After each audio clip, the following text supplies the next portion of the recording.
Well, good morning, everyone. We're going to go ahead and get started. It's now 10:05. My name is Selena Miranda, and I have the great pleasure to lead Height Square Task Force. Mi nombre es Selena Miranda y tengo el gran honor de dirigir la organización Height Square Task Force. Before we get started, I'm just going to go through a couple of logistical details. Antes de que comencemos, vamos a repasar unos detalles logísticos para estar seguro de que todo el mundo pueda participar en la manera de que quieren.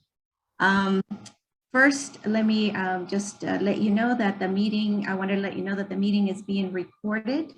And we are doing this to make sure that the meeting is available to folks who are not able to join us this morning.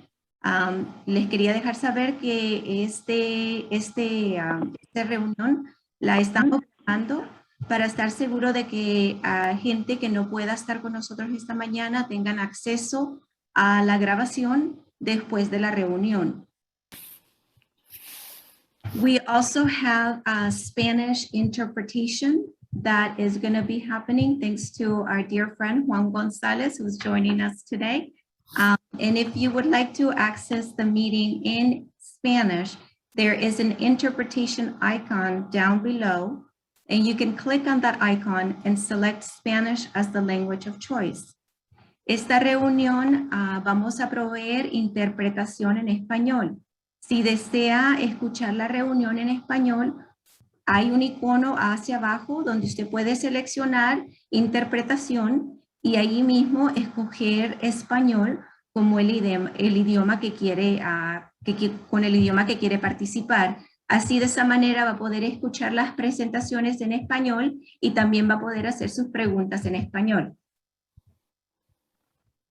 So I'm just going to give you a few minutes to make that choice. Le voy a dar unos segundos minutos para seleccionar español si es que quieren escuchar la presentación en español.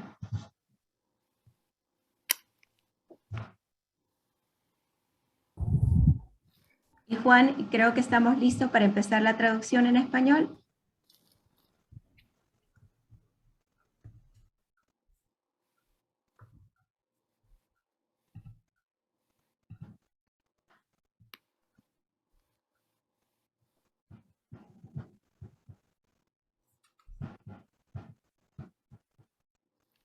Y si tiene alguna pregunta de cómo seleccionar el botón para español, por favor póngalo en el chat y alguien le va a ayudar. Very good. So we're going to go ahead and get started. First, I want to thank all of you for joining us as we kick off a series of community events that we have designed to get as much feedback as possible on the 3 proposals we have moved forward based on a criteria we set forth back in 2019. Just to remind you, that criteria is as follows. We're looking at the benefit to community in the form of performance or event space, ideally for about 250 people. We are also looking at the financial benefit to Height Square Task Force, specifically looking at capital to retire the debt that we currently have on the property. We're looking at accessible outdoor community space, naming considerations, and last, the overall feasibility of the project. As a long-standing nonprofit with deep roots in Jamaica Plain, we understand the concerns expressed by members of our community and have worked hard to address those within the top finalists among the bidders. At the same time, we also want to acknowledge that there could be some community members that might not be satisfied with the options before us. Today, you'll have an opportunity to learn more about these 3 opportunities. I would like now to hand it over to our board member and board and church committee chair, John Block. Thanks, Selena. As Selena said, thank you for taking the time to be here today. Our board of directors, staff, and our church committee are committed to ensuring a review process that is inclusive, making information accessible in multiple ways to the community. We have acted as active members of the community ourselves who care deeply about the future of our youth, families, and Hyde Square Task Force. It is with that spirit that we bring forth the 3 proposals today for your feedback. Once all community feedback is gathered, analyzed, and considered, our board of directors will be voting on the best possible option in October of this year.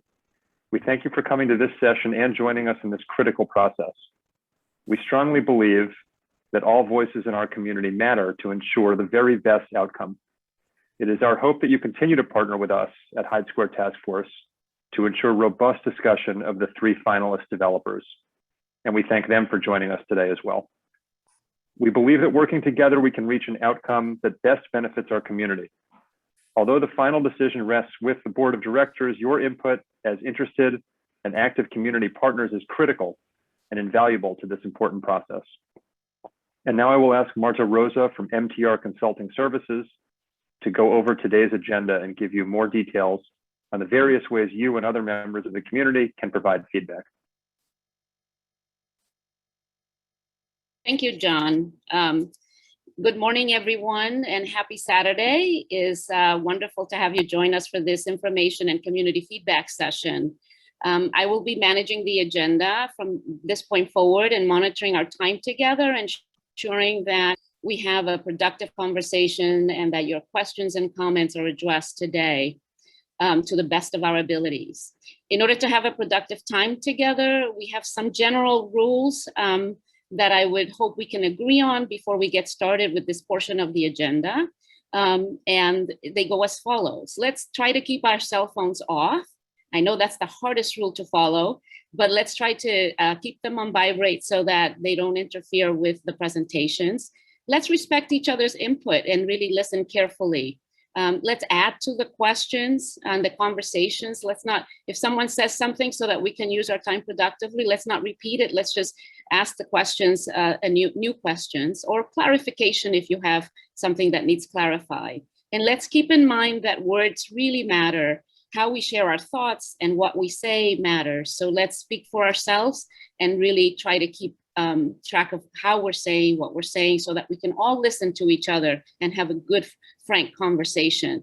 And let's stick to the topic on the agenda. It's really about these 3 proposals. It's really about listening to the presentations and jotting down the questions so that we can ask questions. There's a lot to accomplish in a very short time, and we really appreciate your time this morning. We are recording and translating this session. Recordings will be added to our website, HS website, to ensure that those unable to attend this session or others can go on the website and access the information on all the 3 proposals. The goal is to provide access to the information and solicit feedback that will help the board of directors make a final selection. We are at a key moment in this journey, and we are excited you have chosen to join us for this part of the trip.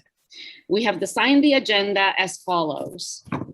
Each developer will present their proposal for 15 minutes, and I will time the developer, so be kind to me and stick to the 15 minutes.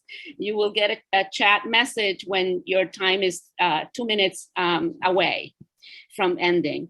Please listen carefully, write your questions down, because sometimes as we're listening, we have questions. Write your questions down, and then when I will open the Q&A session after the developers have presented for 15 minutes. You can also write your questions and your comments on the chat room so that we can keep track and see what's happening and what you're thinking about as we go. After each presentation, like I said, 15 minutes to take questions on each proposal. So each developer will get a total of 30 minutes. 15 presentation, 15 questions and answers. Time permitting, when all of the presentations and Q&A sessions are completed, depending on how far we go, we will have some closing conversations together. There is a survey that will pop up for you so that every time you are listening to one of the proposals, you can give us feedback per proposal. That'll be really important.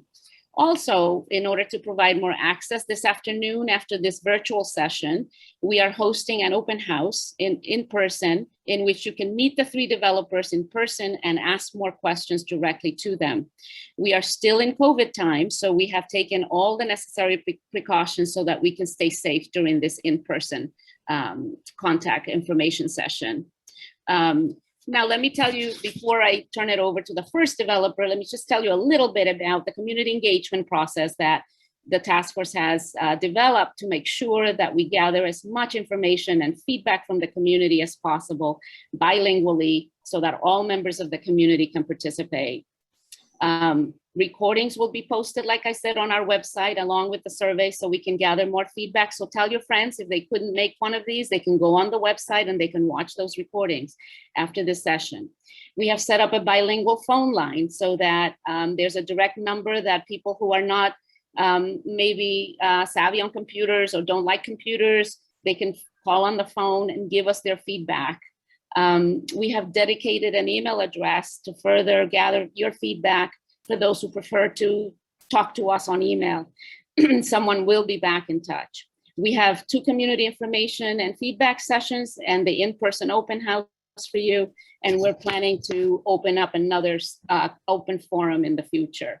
And we will be sharing the feedback we receive with the community, ensuring accessible and transparent process so that you'll know how many people have answered and what they've said. Okay, so I'm going to stop talking now because we're short on time and I want to make sure the developers have as much time as possible. We will now turn our attention to the developers. Each will present again for up to 15 minutes. Hold your questions till the end of their presentation, and then we will open up the mics and we will give you a chance to ask questions. And I will be monitoring the Q&A. So let's work together so that we can get through everyone and in a smooth way. Thank you all so much for being here. And I'm going to turn it over to Penrose, who's going to be our first developer to present.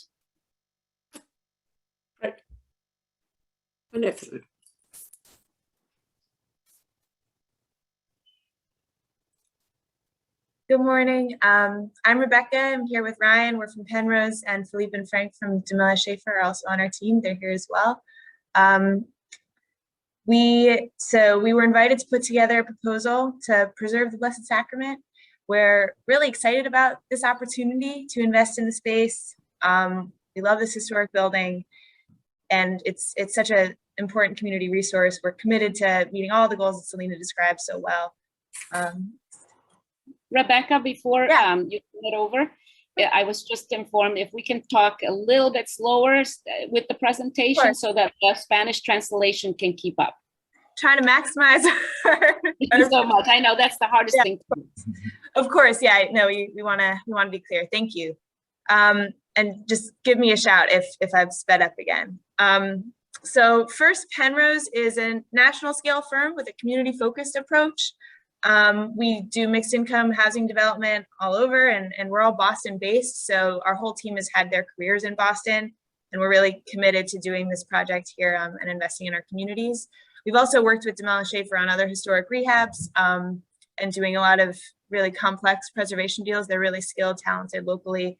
We're excited to partner with them here on this proposal, and they'll show you a lot more detail about all of the great ways that they're going to preserve Blessed Sacrament and make it exactly what the community is looking for.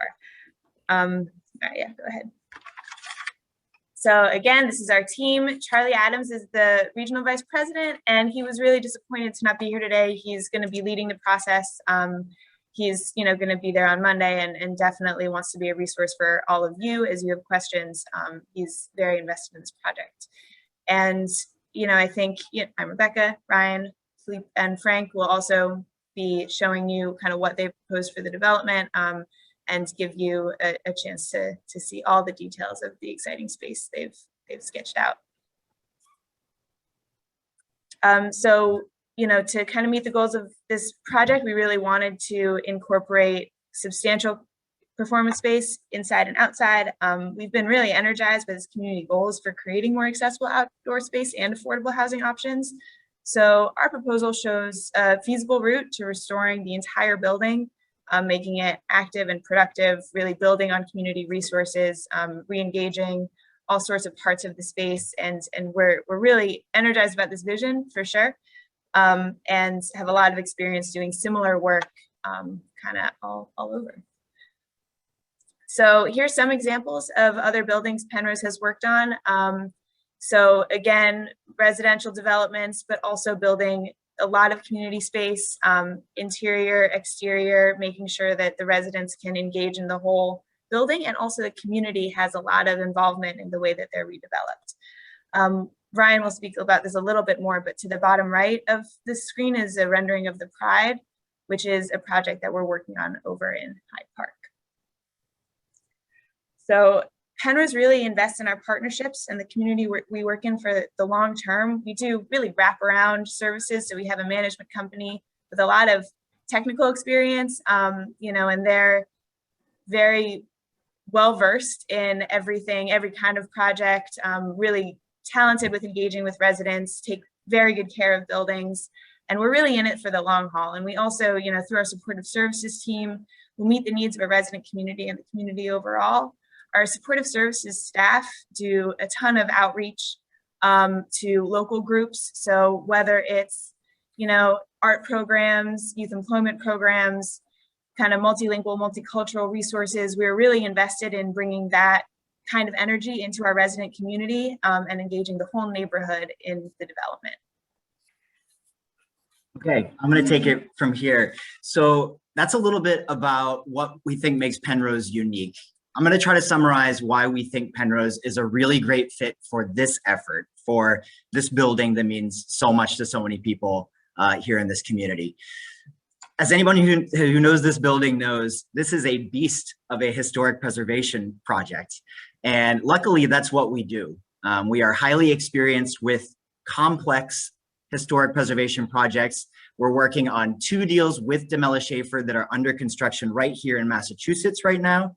And as Becca mentioned a second ago, we are about to start construction, hopefully, on a deal right here in the city of Boston, former William Barton Rogers School in Hyde Park, which is being turned into New England's first LGBTQ-friendly senior affordable housing development.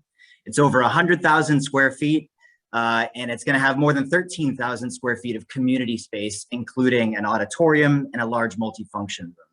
So we know how to get these deals done. We know who to involve. We consider ourselves to be master collaborators with the best designers, builders, service providers, and we also know how to engage with the community as we move forward to make sure that the unique needs and desires of the folks that care about this building are heard and are incorporated.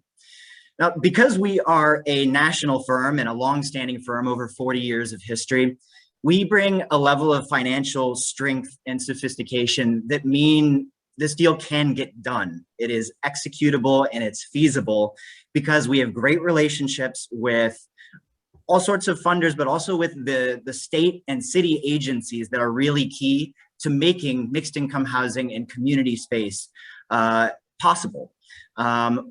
Also, you know, the fact that we have a, you know, large national presence, personnel capacity, that is coupled with something that Becca mentioned, which is that the team that you see today is the team that will be working on this deal. We are all here. We are in Boston. We've worked our entire careers in Boston. This is our community too, and we're really excited and really passionate about this building and just want to see it brought back to life in good active use.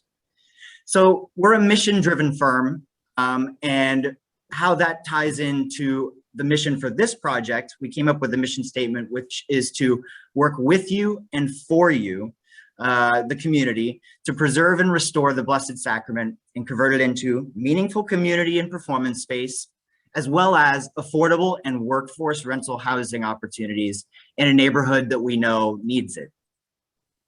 So how do those principles actually make their way into the deal? These are our priorities as we think about designing, building, and then managing this property.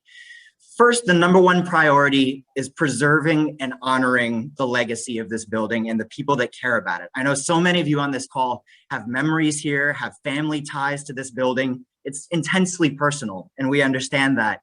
And so our plan is one that seeks to preserve this building and bring it back to active use and restore it as a beautiful space at the heart of this community as much as we possibly can. We're committed to partnering with you as a community, and we're also committed to continued local ownership interest here, because we don't want just input during the plans and the building. We want input and participation in the management and programming of this space for years and years to come after. We are experts at assembling a diverse team of designers, engineers, workers, and other folks. We're committed to meeting and exceeding the city's goals for diverse hiring and for use of minority and women-owned businesses. And finally, we read through the Latin Quarter Cultural District Plan, through the RFP that was released in 2019, and we know that displacement is a very real concern in this community. And that's why we see this building as an anchor of affordability and stability in this neighborhood. 100% of the units that we've proposed here are income restricted, rent restricted units. So we see this serving the community for decades to come. We will be a partner with the community for decades to come, and are really excited to now show you Philippe and Demella Schaefer's plans. Thank you, Ryan. Good morning, everybody. There are two of us leading the process here, myself, Philippe Saad, principal at Demella Schaefer, and my partner, Frank Valdez. Frank will be with you in the afternoon. He speaks Spanish and can answer all the questions. I wanted to start with photos of the church because it reminded me, as somebody who grew up almost entirely in the church, coming from a Catholic background in Lebanon, in the Middle East, I could not but imagine how this church used to be such a beautiful anchor to the community. And I know a lot of you share this, that a church is not only a place where people pray, but it's a place where people come together. It's where community is created, and that's what our team wants to focus on, to maintain this building as a place where community comes together. Next, please, Ryan. So it is a gorgeous, beautiful church. And honestly, if my grandmother was with you today, here in the audience, she would be as eager as anyone here really to understand what is going to happen to her church. She would think of this as, this is my building. And our process was very much governed by our understanding of the importance of what a church means to a community. Next, please. So as we start analyzing the building, and this church that is very classical in its layout is very symmetrical also in its layout. So our approach really has respected its presence on Center Street as well as its symmetry. So you see now the cruciform, the shape that looks like a cross in the middle of the church in white, and then you will see those pink or squares. These are the areas that we are adding few volumes to the church to allow for the amount of units that is desired for the community. We also notice that there's a beautiful green space to the south of the plan of the church that we'd like to also activate, as well as the front of the church. These are very important aspects of how the church has been living in this community over the past 100 years. We understand that there's concern about parking as well.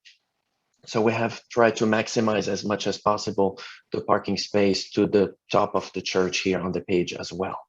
As you can see, the church has been thought as two parts. There's the residential part and there's the community and performance part. Next, please, Ryan. If we see it in three-dimensional like this, these are the blocks on the right and on the left that we're suggesting to be added towards the back of the building to add some of the units that are required, all along maintaining the presence of the church and the facade of the church along Center Street. Next, please. So initially, we were looking at the church in a way where the performance space was towards the back. We thought we understood its relationship with the building where Hyde Square Task Force is. And this is the rectangle that you see here colored in red or pink at the bottom right. But since then, and this is something that our team is very proud of, we constantly collaborate and we constantly evaluate our work. So over the past several weeks, we rethought this after reading the Latin Quarter report and understanding a little bit more what the community wants. And we moved that community space into the front of the building. We've provided more of a larger performance space for 200 people. It will be located on the first floor of the church, and it will be made fully accessible. It's a space that could be used for performance, dances, events, weddings. It is a very multifunctional performance space. Next, please. We also want to acknowledge that it's not only about performing indoors, but it's also about performing outdoors. And this church has a history of performance outdoors. Next, please. So we looked at how can we make the outdoor performance space also accessible and engaging, and maybe also even larger and safer. So in addition to the possibility of performing in the front steps of the church, we are suggesting that the baptistry, this octagonal building on the side of the church, be made into an accessible outdoor covered stage. There are examples like this on the Boston Commons, and this is where a band could be there, poetry could be recited, a speech could be given at some point, and then this octagonal building is surrounded not only by the sidewalk, but also by the green space. So we could imagine also people sitting around that octagonal space, just like an outdoor theater. Next, please, Ryan. And if we look at it in plan, the pink octagonal at the bottom is this outdoor stage made accessible by this ramp that you see going diagonal through the stairs of the church, allowing everyone to get up to the area of the church, of the stage, but also this allows people to go into the church to access the performance space that will be located indoors. As I said, this performance space could be laid out in multiple ways, in a theater format, in a dance format, in a black box theater format as well. It's a space that would fit 200 people. Next. And if you, because it's on 2 levels, it will also occupy a portion of the lower level of the church. Some of you might know that there is some space below the first floor of the church, and we will take advantage of that as well. Next. The upper floors of the church will be developed into a mix of 1 and 2 bedrooms and studios. Like Ryan was said, these units will be income restricted. And because we understand how important a church building is, we are committed to preserving the dome in a way where it will be visible throughout all the different floors of the church. And this is the rectangle, the wide rectangle that you see in the middle of the building. There'll be a multi-story atrium where no matter where you come or who you visit, you could see this beautiful dome at any time. Next, please. Again, the upper floors as well. Next, please, Ryan. So that's how the church currently is. And if you notice on the left-hand side, this is the baptistry that I have talked about. And that would become an outdoor stage. And how we're envisioning this is, next please, Ryan, is that this church will be again full of life. It will be the anchor of the community. It will be outdoors and indoors. It will be accessible for everybody. It would accommodate dance events, poetry recitals, jazz bands, outdoor performance. There is room on the front steps to bring in the community, and there's room on the side as well. And our team will continue to be working with your community all along the steps to really give you a performance space that really fits your needs. With this, I thank you guys. Excellent. Thank you for staying within the time frame. We're going to open up for questions for Penrose. Yes, I have one. Betsaida, go ahead. Yeah, thank you very much. Thank you, Penrose, for your presentation. I think one of my first question is, will the architecture inside of the church, but putting the units and so on, will change anything inside architectural? And I seem clear that the dome will be one example. Yes, a church like this has a lot of details, but also transforming a church like this into housing requires a lot of upgrades to fire codes and walls. So what's right now we can say is we are going to preserve the dome space on its multi-stories.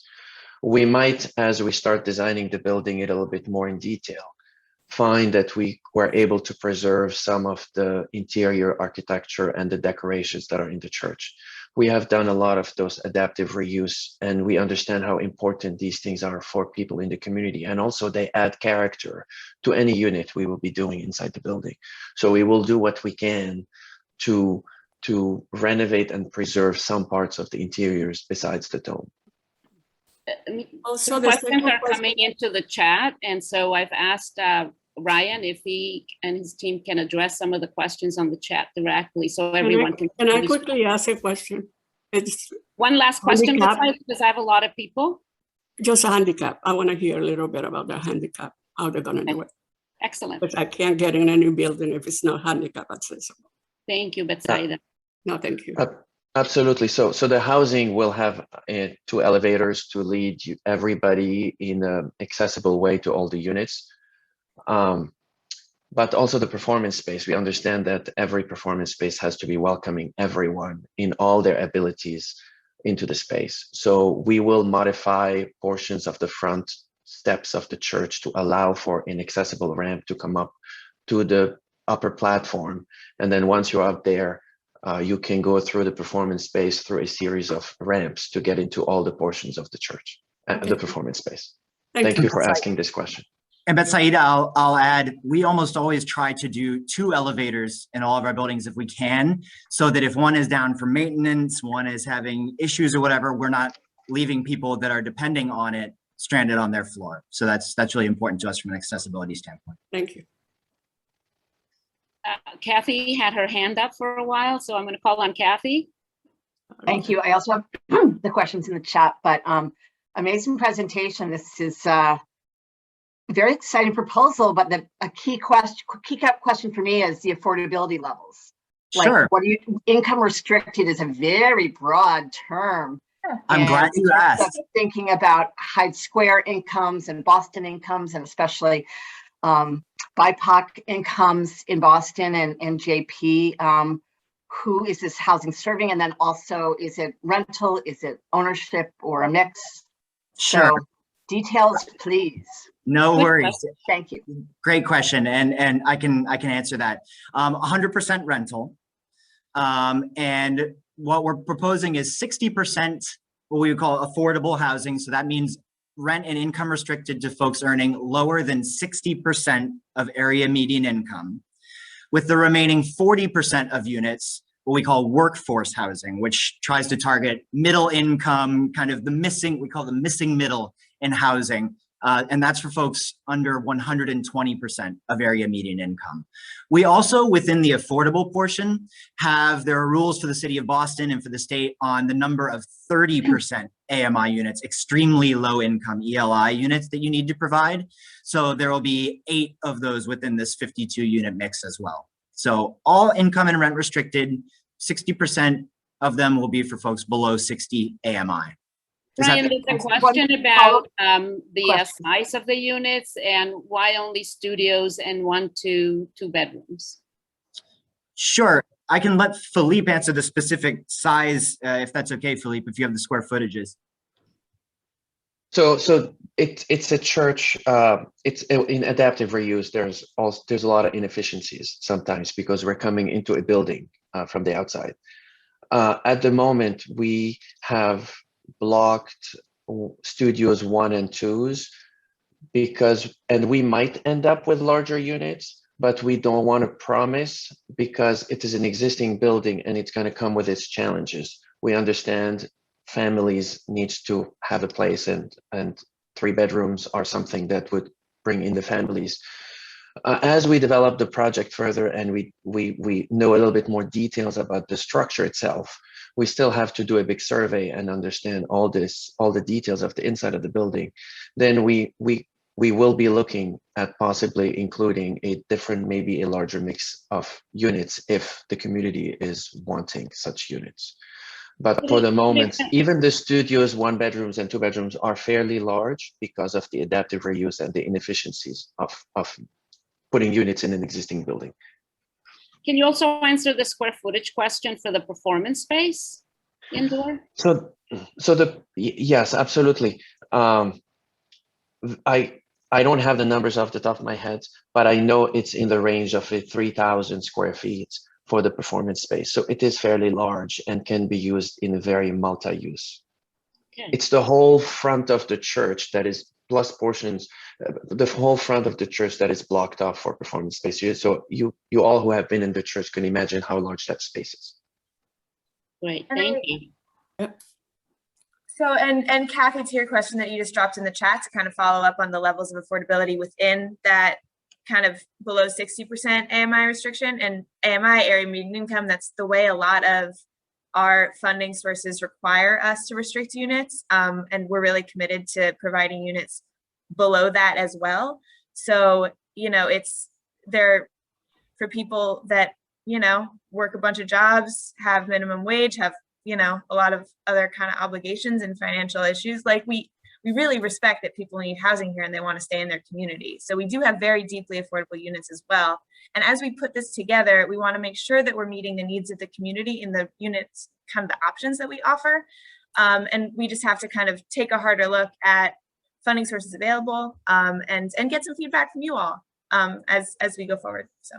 And Kathy, to answer your latest question in the chat, I think we have used all of those sources in the past and are open to discussion of what makes the most sense here. And for folks that are reading it, it's about voucher programs. It's different state and local resources for funding the deeply affordable units. So we're really experienced there and excited to provide those options for folks.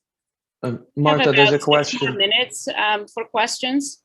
There's a question about the elderly and artists here that I would like to address. Like, we design all our units universally, and also we usually exceed what is required for accessibility because we understand that people want to live here and they want to call this home no matter how their physical condition continues and evolves. So all those units, like we said, will have fully elevator level, but they will be designed also universally for all income, for all ages to be living there comfortably. And absolutely, artists, if people want to live there, it will be a beautiful building for artists to live there. Our goal is to make every unit visitable within, you know, like we have a certain accessibility requirement, but also visitable is kind of the tagline for this. So thanks, Philippe. That's definitely a priority for our whole team. Sure. I don't see any hands up, but it's, does someone else have a question? Yeah, it was a question in the chat.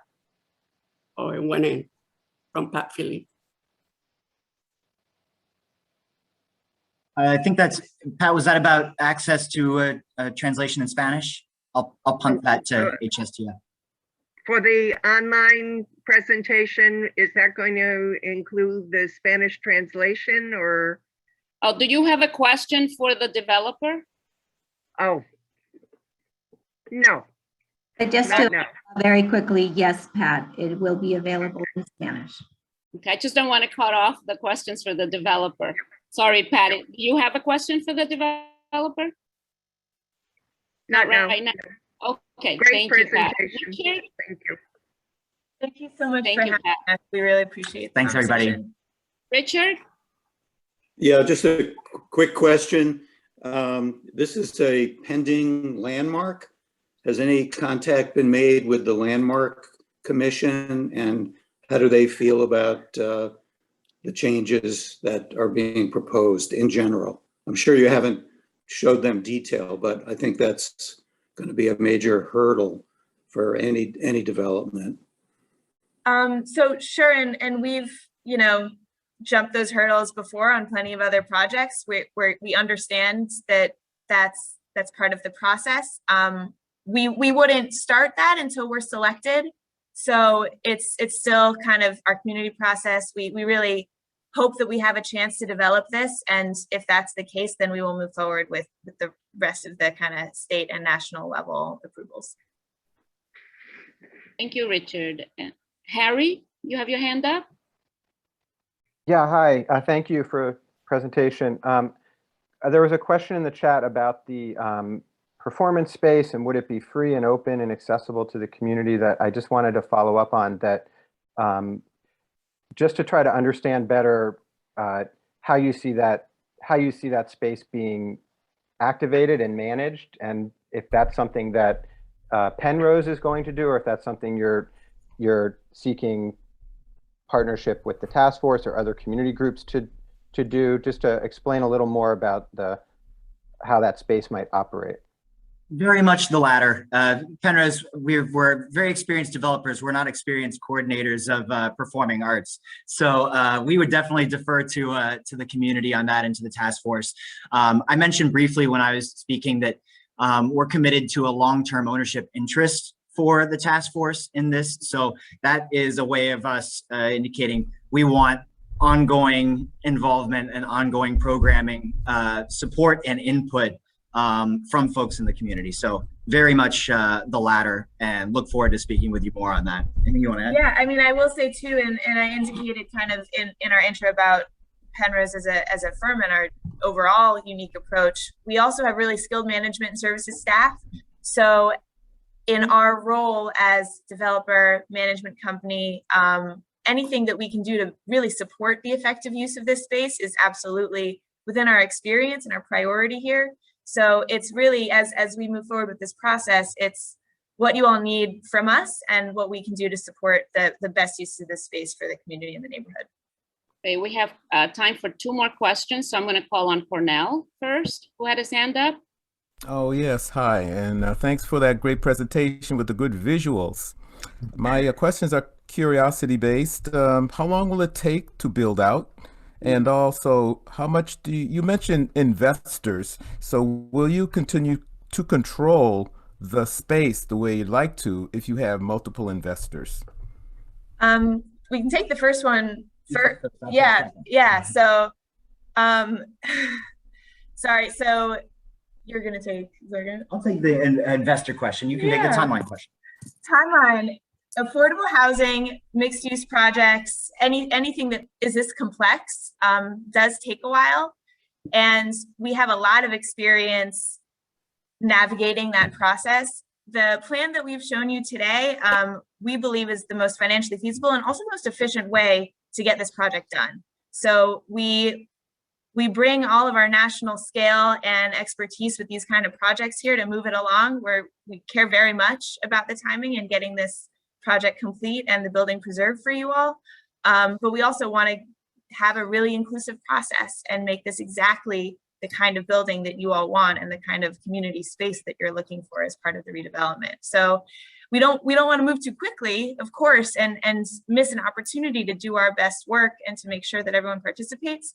We also, understand that this is an urgent need for the community for both housing and for getting this building preserved and for bringing performance space back to the best it can be. So.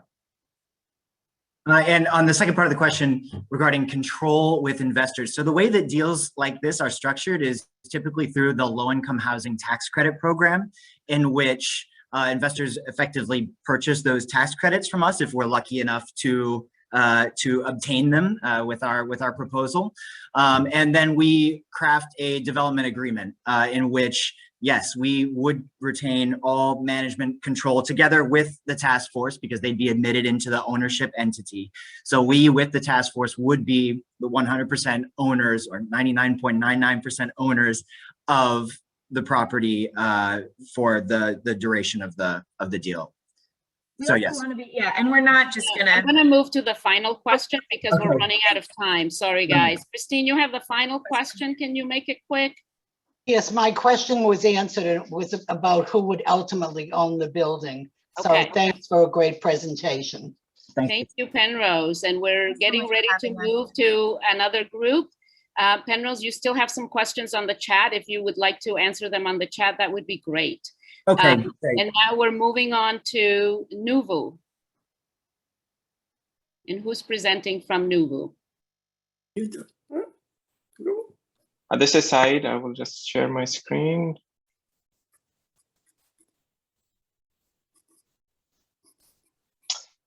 Good morning, everyone. I am Said. I am the founder and CEO of Nuvu Studio, and we will walk you through our proposal for today. So we are envisioning this building as being a new hub for education, innovation, and community in the Jamaica Plain area. And So our kind of vision for the building is to turn this into a high school, while at the same time preserving the church completely, or as much of it as we could, and also maintain a lot of the spaces that the community could use, whether it's inside or outside.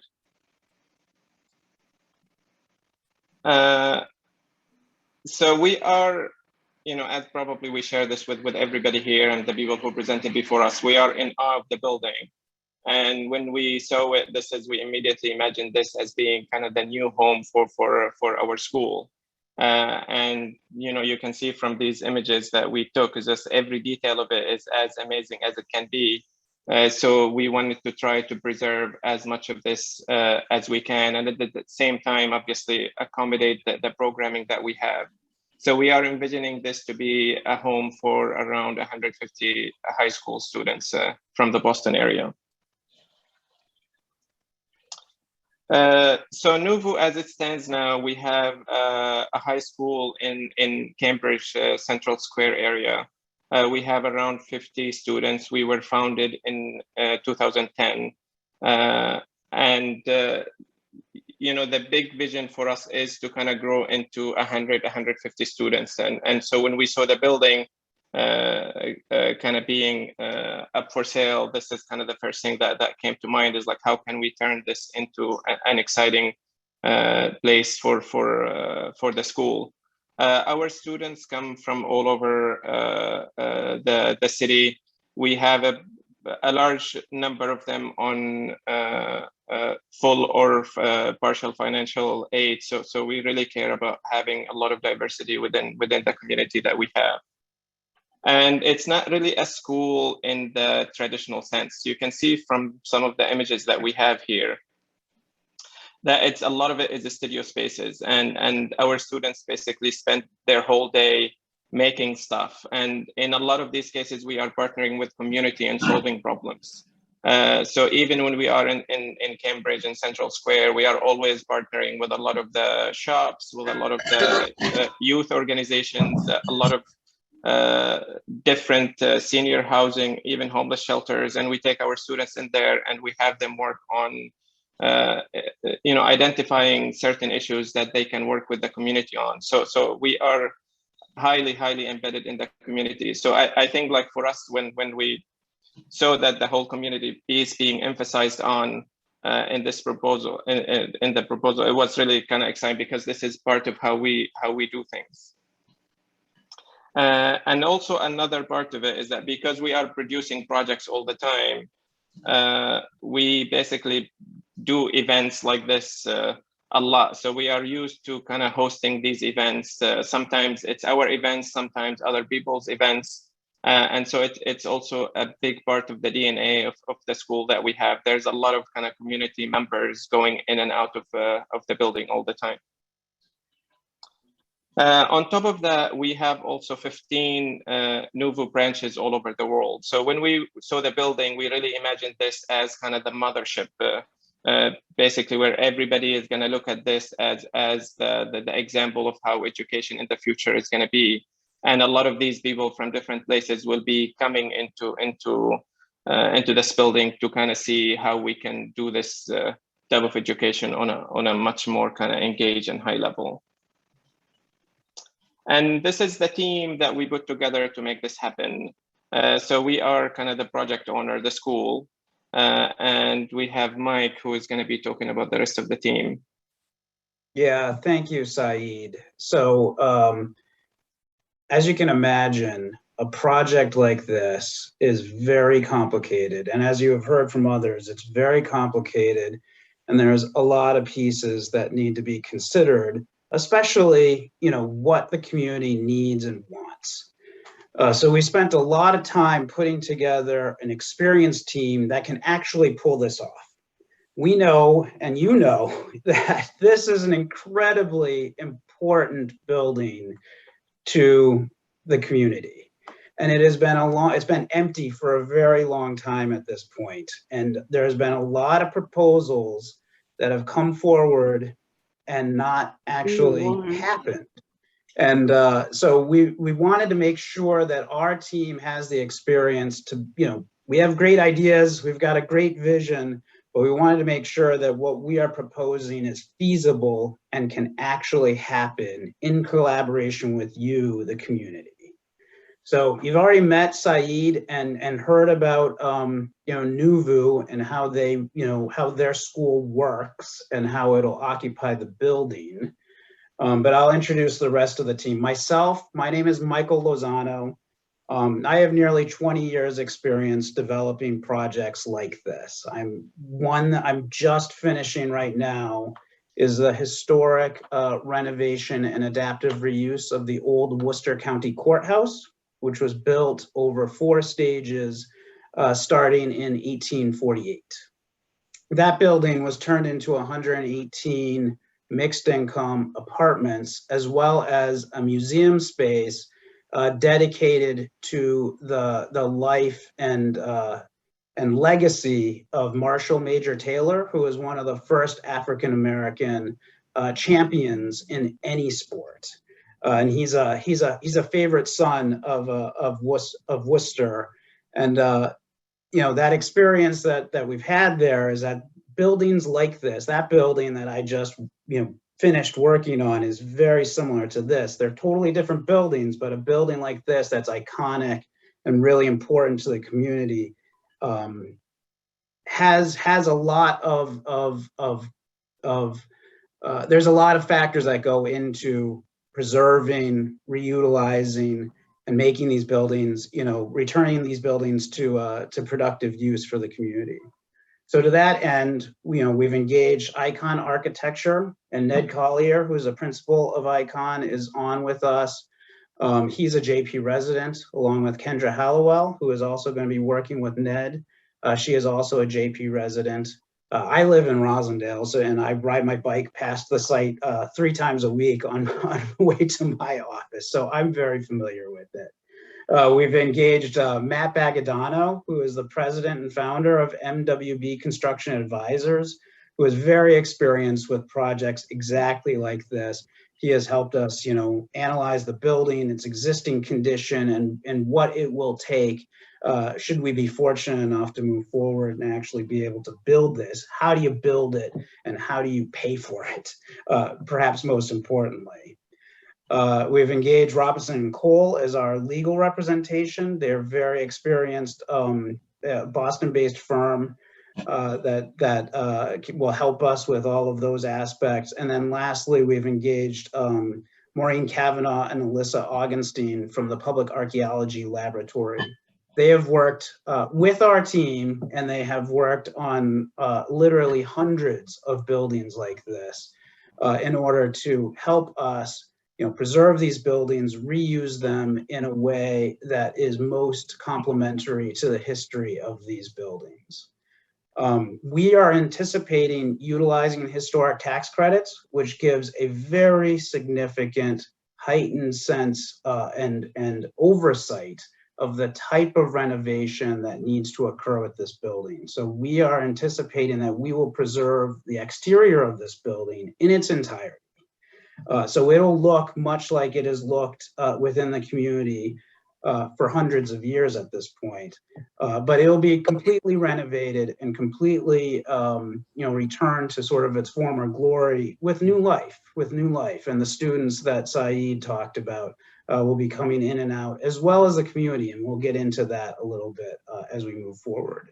So Saeed, right, so let's talk about the design a little bit.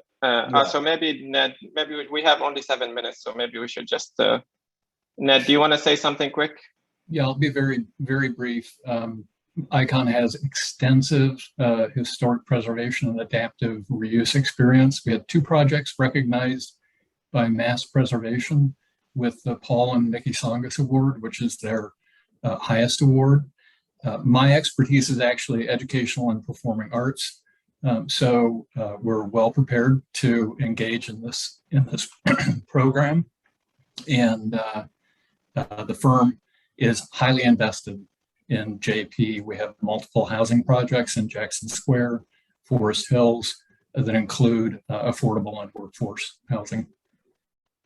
Awesome, thanks Ned and Mike. So we'll just show you the design and how we're going to translate this whole vision that we are talking into kind of the spaces inside. And so some of the key components of the design, this is, we can emphasize on this even more. We want to try to preserve as much of the church as possible. The second piece, all of the programming that we wanted to include basically for added studio space will be included on top of the entrance area within the front of the central vine. And we're going to be utilizing some of the basement basically for a shop and for some of the mechanical services and other things. And a big goal of it is really to maintain that core space of the building as intact as possible. And this is in some ways similar to the first proposal, at least from the outside, is that we want to try to maintain a very kind of lively presence for the building. And obviously we would love to work with the community on how to activate that in so many different ways. So we will get into the inside just to give you an idea of how we are thinking about maintaining the building from the inside. So this is kind of a look from the inside, and you can pretty much see the addition that we have in kind of this bluish color. And you can see this is an activity where we are having a performance. And in this case, you basically have the first floor completely open. And since our school, basically the programming of it will run mostly in the morning from 9 to 3. So from 3 onward, this is where the time where we're going to be engaging the community to kind of to try to activate the space in many different ways throughout the year. This is another view where also, like, if our students or even parts of the community are on these balconies or in the studios, and you can look at the inside, it's also will be kind of amazing view to see everything that's happening in the church. And this is just a shot from inside the studio. And this is also, I think for us, it was really key to kind of, even when our students are in the studio, the minute you kind of look through the kind of the left window, you still see that you are part of this amazing building. You can see all the details of it and all its kind of glory, which is kind of amazing. Precedents, should we, Mike, you want to quickly? Yeah, we'll just very quickly run through this. I mean, these are just some images to give people an idea of what we are talking about. Like, this has been done in other places, the insertion of sort of new modern infrastructure within existing historic buildings, preserving really the spaces. That's really kind of the most important part of these buildings, preserving the grand spaces. And that's really the key with our proposal, is to preserve the grand spaces, to give access to the community, as well as to serve the needs of the students and their learning. So you can just run through these quickly. And we're happy to, we have limited time, but we're happy to answer any questions as it relates to this. And these are some examples of some of the work that our team has done. And so this is the big thing for us, is like, how do we engage with the community? And Mike, or I can do it, and Mike, you can comment. Yeah. I think the big piece for us is maintaining that event space, and this is, we would like to engage with the community as much as possible to try to figure out how that can be used outside of the school hours, and so that is a really exciting opportunity of collaboration. In terms of admissions and programming, yes, we are a school, and we have students, but as I said, we have a large portion of our students who are on partial or full financial aid, and I think we are trending in a direction where we're going to have a lot of our kids being on substantial kind of financial aid, because we have other sources of income. We have another software and then the network and all of that. So we can, if people have questions about that, we can get into it. But we want to try to build as much of a diverse kind of a student body as possible. We also do a lot of summer programming and after school programming and programming in the weekend. So a lot of these pieces are pieces where we can really engage with the community to bring in a lot of also the youth into the building. And the last one is the curriculum piece. As I mentioned, a lot of our students work really closely with the local organizations and different, even like different markets and all of that to try to kind of identify certain problems that our students can work on. And our students are always kind of excel at really making something pretty amazing out of these collaborations. Thank you, everyone. I think this is Mike. Do you have any? Yeah, the last thing that I'll add is that, this is the beginning of our piece of the process. We know that there has been a community process related to this very special building for many, many years at this point. But we're looking forward to engaging the community, to really helping them shape our vision as we put this together, and moving forward with something that will really work to preserve the building and make best sense for the neighborhood and community. But thank you. Great. Well, thank you, Nouveau team, for sticking to the time frame and being kind to me as we go along with the process. If you have a question, please put that little icon that says your hand is up so that I can call on you. There are some questions on the chat, and I will ask the Nouveau team to please try to answer right on the chat so everybody sees the answers to the questions that have been posted. I see a hand up. Not yet. Betsaida, was your hand up? You're not. You're muted.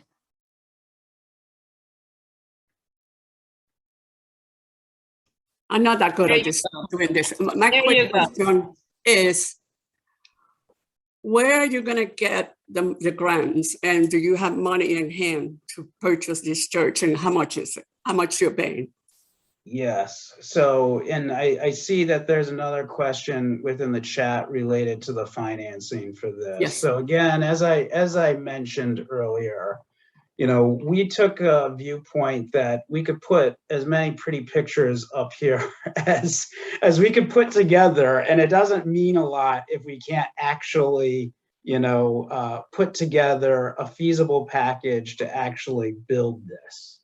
We know how much it'll cost. We've engaged our professionals to kind of do an analysis of how much this will actually cost to build. And it is many, many millions of dollars, as I think a lot of people who have been involved in this process know. Yeah. And we're comfortable with the sort of plans that we've put together and sort of the cost part of it. But we've also put together, how do you pay for it? So I mentioned that we would be looking to utilize historic tax credits, which we know we can use, and we know that this building with our design can qualify for.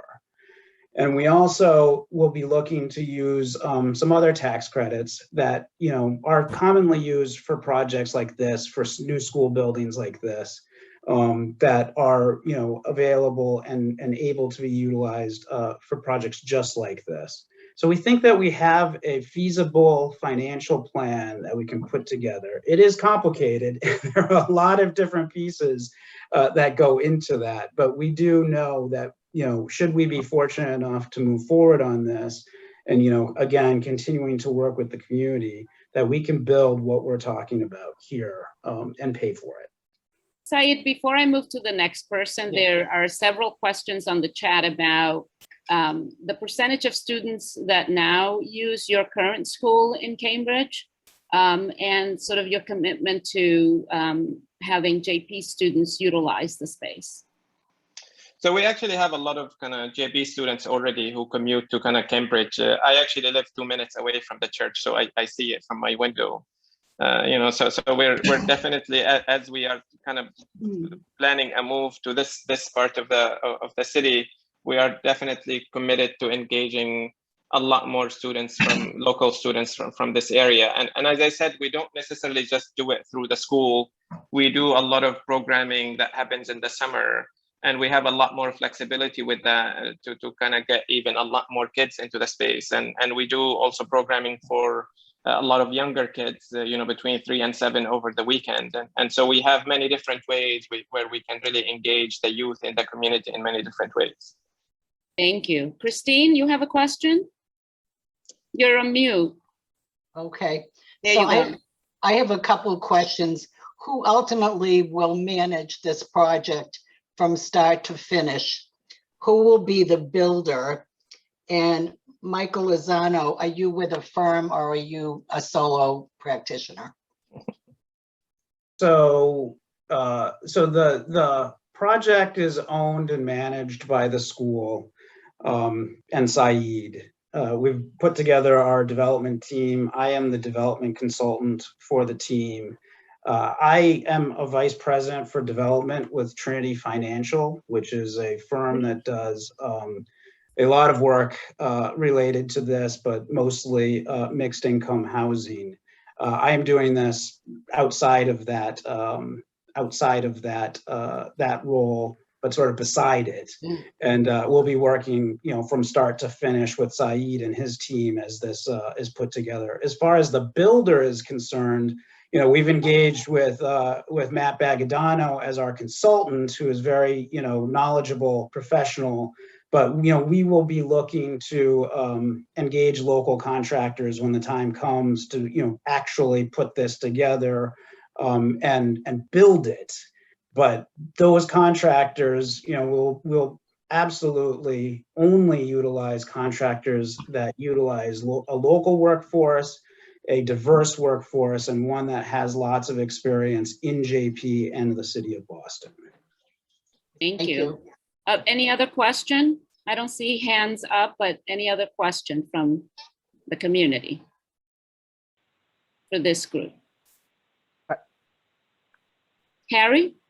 I think just getting a little clearer, I understand there are a couple questions about who the school currently serves, and I saw your piece around encouraging scholarships and collaboration around admissions, but what's a lot of JP students who currently go to your school, and what what roughly is the breakdown of kind of Boston JP area kids versus students from other neighborhoods, other parts? Yeah, so obviously now we are like still on a smaller scale. So we are at 50. So even when I say we have 10 to 15 students who are from JP, that's still, relatively small number, but like the school in general, it's not going to be a big school. We're still going to be around 100, 150 students. And our students actually don't just come like from Cambridge alone. We only probably get like 5 to 10 other students. A lot of other kids come from all over the city.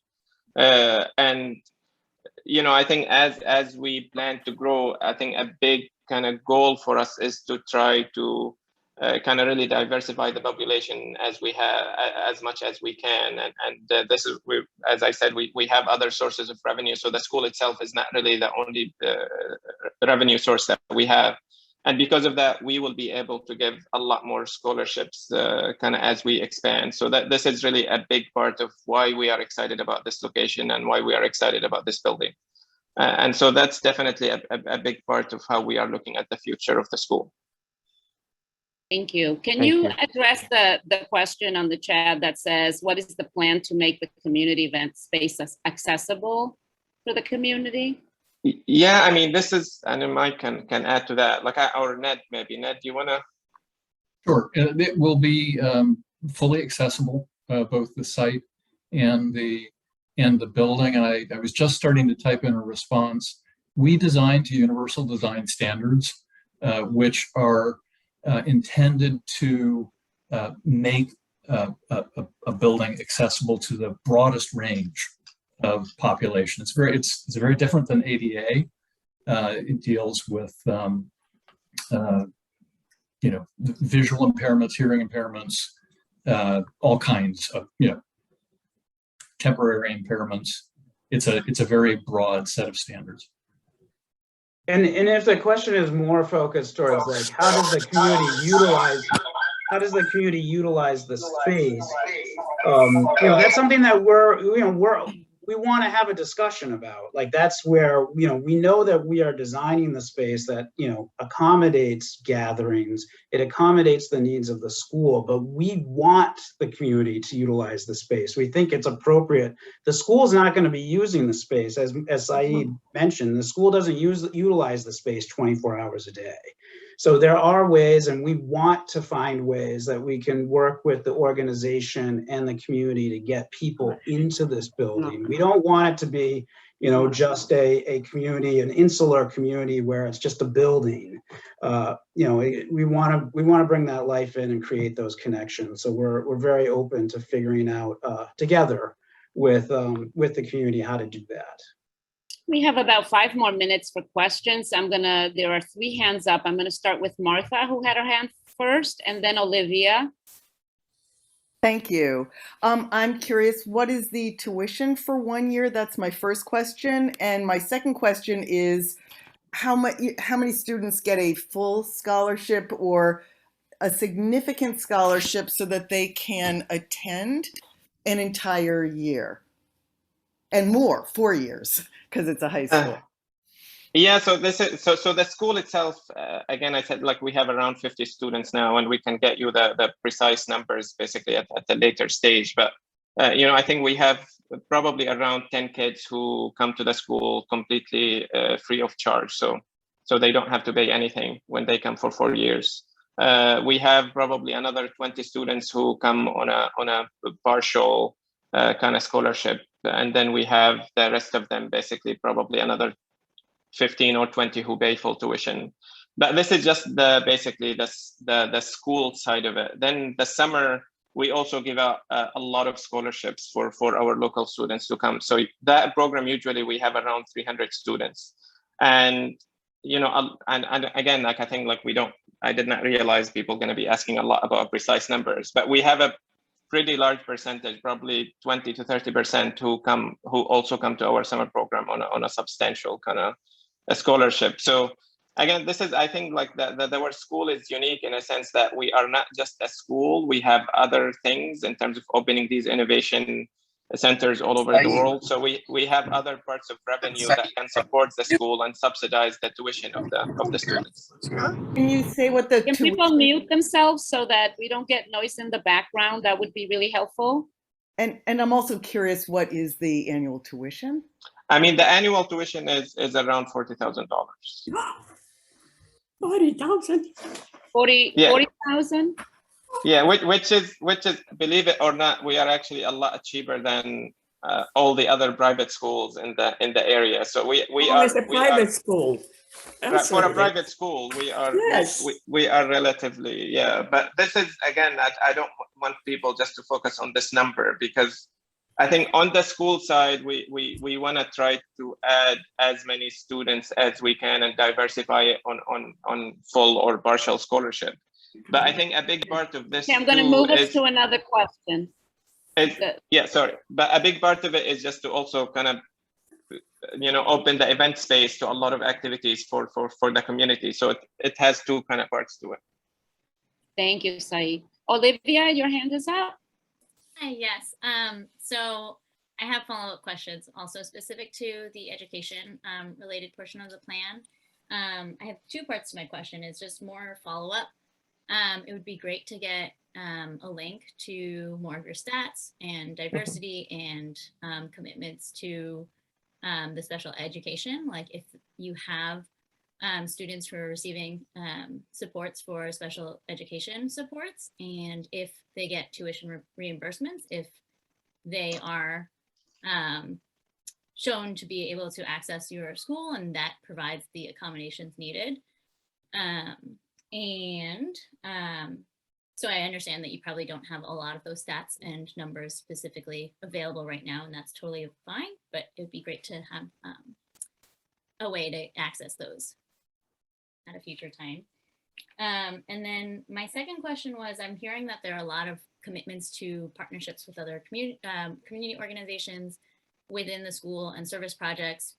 I was curious, because there seems to be a lot of integrated programming already in your school, what is the architectural plan to kind of support having a community space happening within a school space? I know, as a teacher myself, I know there's a lot of concerns about making sure there's a privacy and confidentiality within schools, but also if this is a shared community space, how is that going to be distinguished within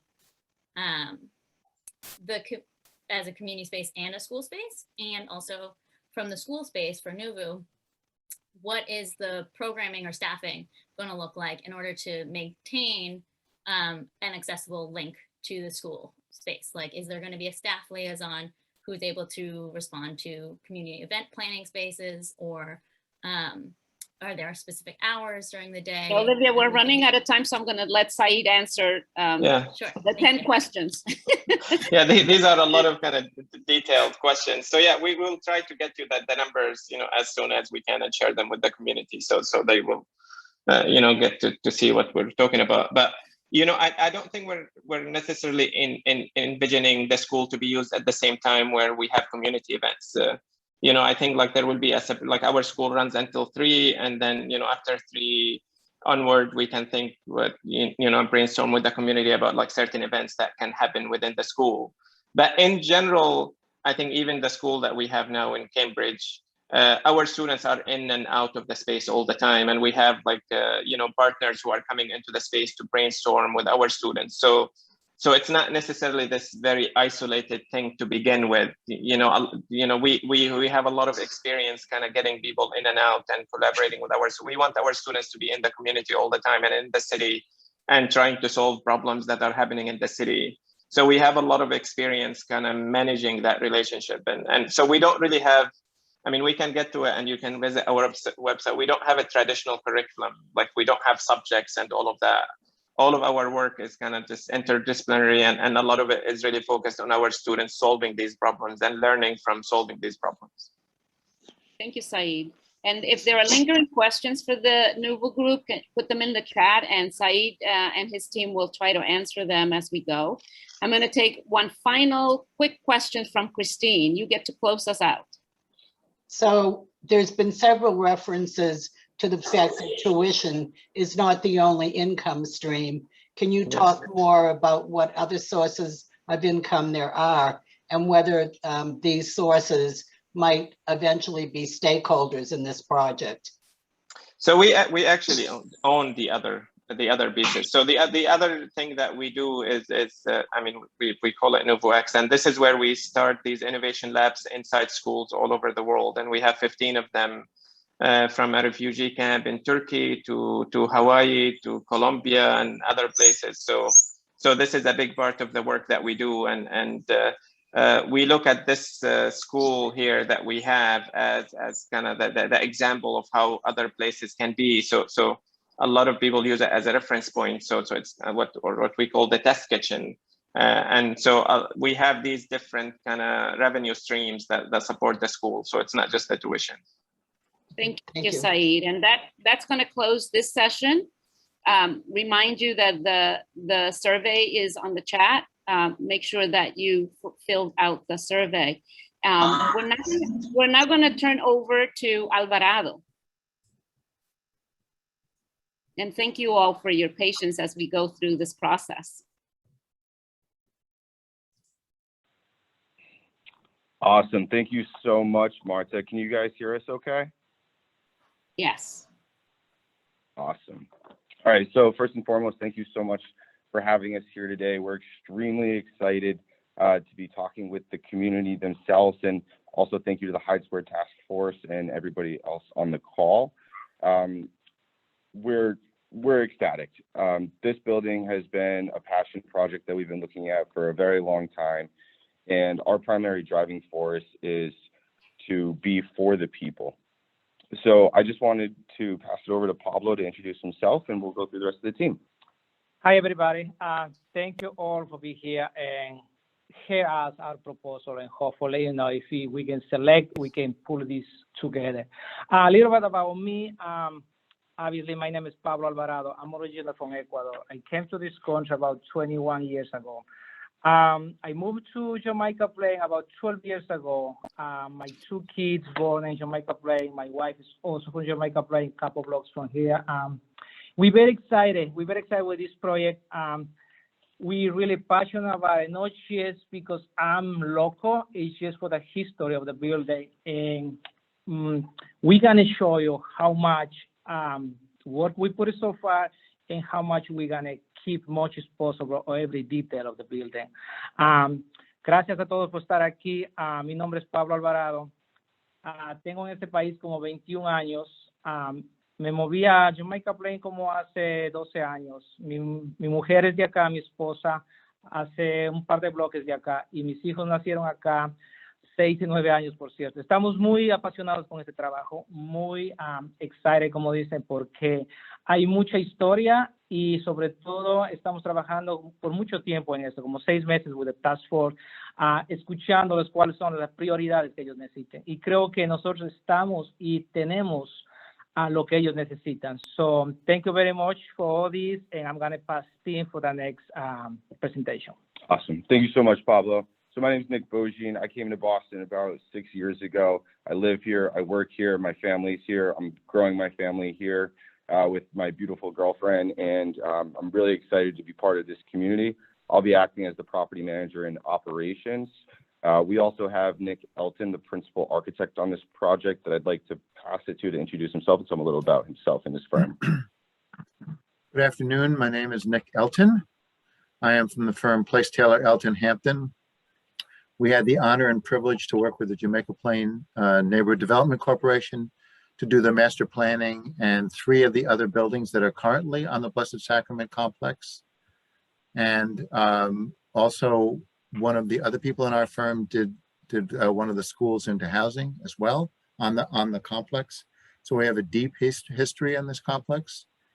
We have worked with, we have done previous proposals for this building, and we have presented this building to the Mass Historic Commission and to the Boston Landmarks Commission. We work throughout Jamaica Plain, Roxbury, Dorchester.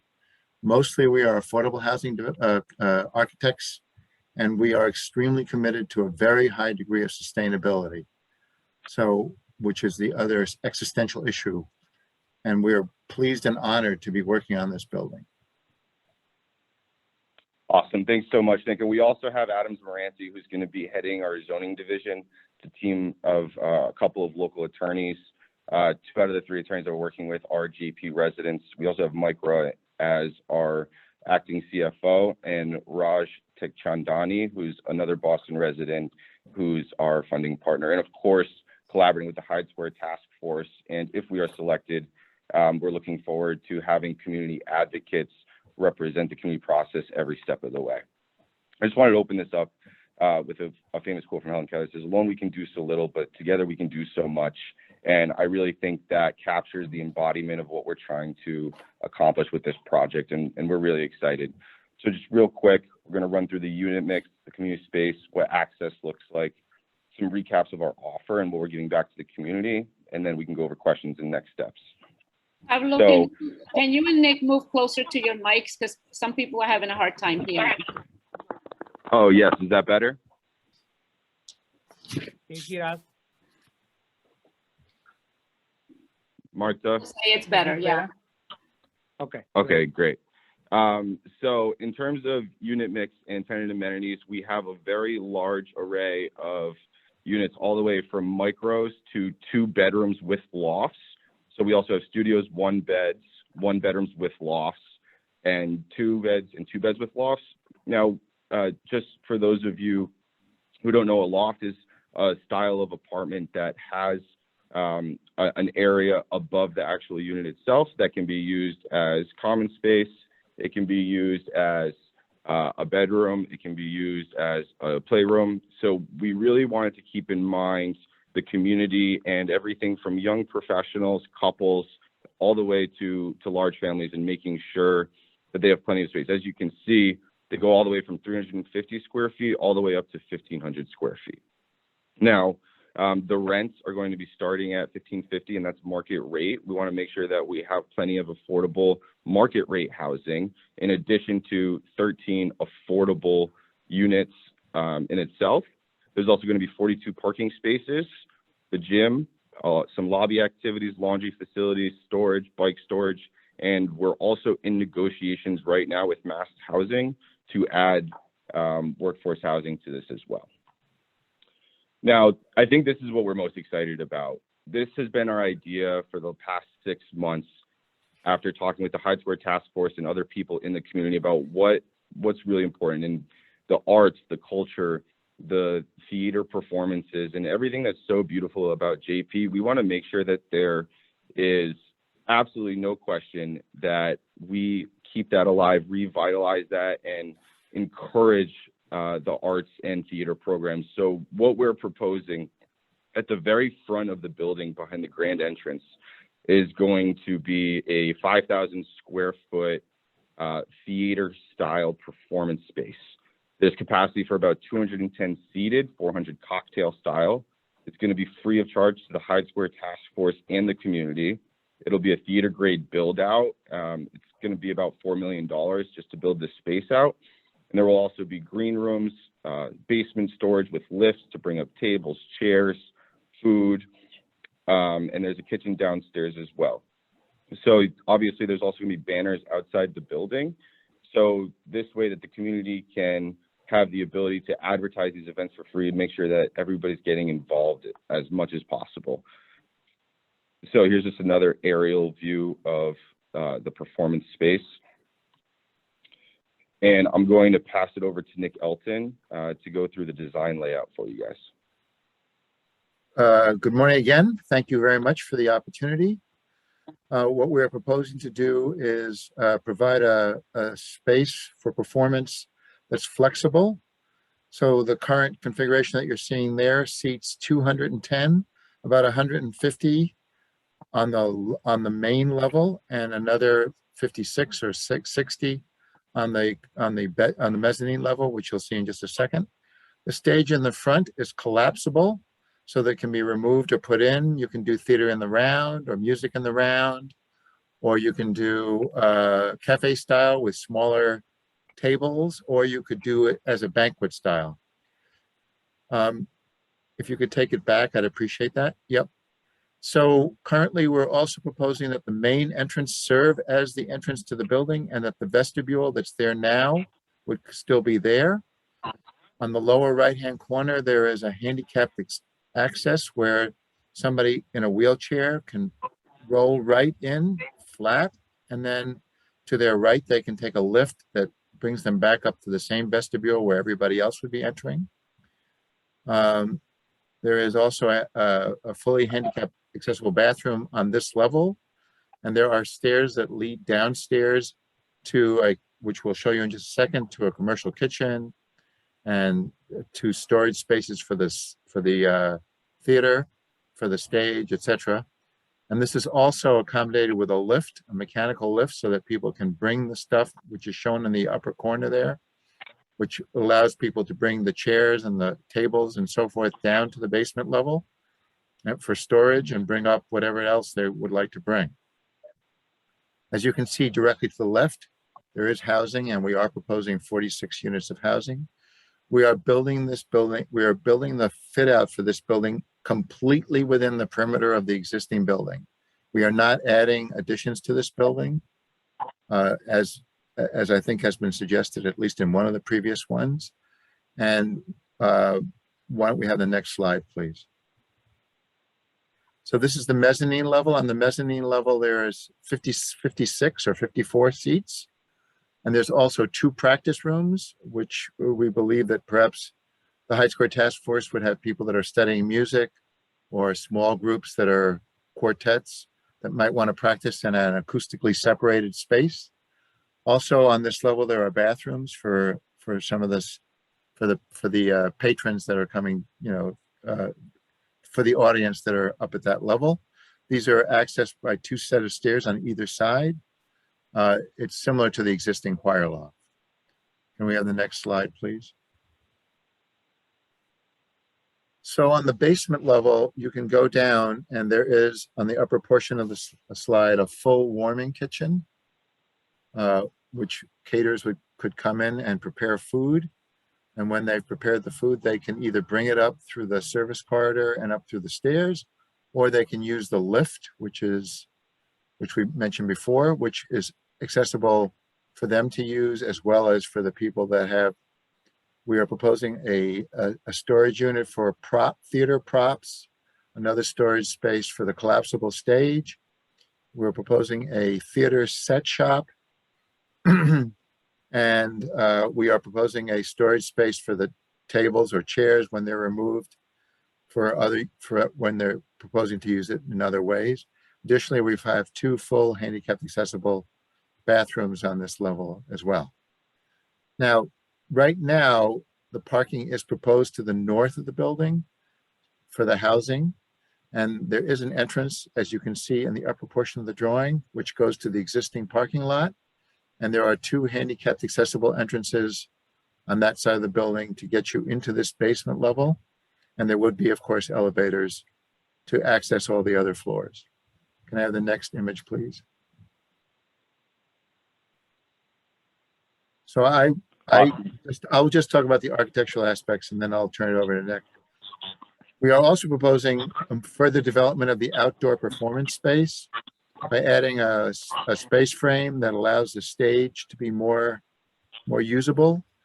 We will show you in a minute a layout which accommodates about 160 people in a seated position with an additional standing room only space, so that performances can be done more formally and that can be state-of-the-art lighting and audio systems to make the outdoor space more usable as a performance space, and also to respect the historical aspect, because this space frame could easily be removed without doing any damage to the building. I'll turn it over to Nick, please. Awesome. Thanks, Nick. And here's another quick image of what the interior of the building is going to look like. And I know a lot of you might have questions around access, and we really want to make sure that this space is available as much as possible for the community. And we've committed to Hyde Square Task Force, the community, and really everyone in Jamaica Plain that at a bare minimum, there's going to be 10 years of free access. And we can get into this more later during the Q&A. I want to be mindful of time, but just know that for at least the next 10 years, the community will have access to this space 46 days of the year. So about 20% of the year, this space will be completely free of charge for the Hyde Square Task Force, community events, and anything that you guys really want to activate this space for. And of course, we'll be assisting with the logistics of making sure it's ready and different things like that. Just for the sake of time, I want to move through to a couple of other images. Here you can see a rendering of the building from the aerial view. As you can see, we're not making any additions to this. We have the 42 parking spaces on the side. We're keeping the building completely intact. We want to make sure we preserve as much of the historic nature as possible. Here's a view of the front courtyard and the stage, which we're going to revitalize slightly. So that way there's plenty of ability for outdoor performances, gatherings, and any other events that would like to take place. And then here is just another view. And as you can see on the interior, the mezzanine seating will be able to see the stage on all 3 levels. And then here you can just see a couple of ideas of what the space can be used for. On the right, this is kind of cocktail style where you can have about 410 people in here. On the left, wedding banquet style. And in the middle, the exterior with about 150 seated if you wanted to have a seated outdoor performance as well. And just some things that we're offering, not only with the building, but also to the community, is we're really passionate about youth programs. We think it's critical for development, and we know how involved the youth programs are in Jamaica Plain. So we're committing $10,000 a year for 5 years towards youth programs. Obviously, the long-term access is a massive community benefit. But when we are renting out the space for market rentals and different events in the local community as well, we're going to be donating a portion of the profits to community events that you guys are going to be hosting, as well as local nonprofits. And of course, we're ready and committed to work with the community and the Hyde Square Task Force. So thank you very much for your time. I think we're right up. I really, really appreciate it, and we're really excited to make this dream become a reality. Thank you, Pablo and team, the Alvarado team. I'm going to open it up to I have a question. Can we get everybody on the, excellent, everybody's there. If you have a question, put your little hand up, and then I will call people as they put their hands up. We have about 15 minutes for this part, and Pablo and team, I urge you to look at the chat questions so that you can answer, so everybody can see answers to some of the general questions that have been coming up throughout. Betsaida? Sí. One of my questions is, when you're doing all this building in the building inside, you have said the outside, you're going to keep it the way it is, you're going to add some other stuff, but basically inside, how are you going to be able to preserve the architecture of our church? Nick, do you want me to handle that? Yeah, I'm gonna pass that one to Nick. So in the performance space, on the first two levels, we are proposing to preserve even the finishes, the floors, the wainscoting, and a lot of the detailing. But not unlike some of the first proposal, we are proposing to build housing above. And we are proposing to convert the building inside. So it will be different. But we are underneath the main dome, proposing to have a very high atrium space that goes up to 5 stories so that you can still see the dome. And in the front entrance of the theater space, we are proposing to maintain the vestibule and a lot of the historical aspects of it. But we are converting the building to housing.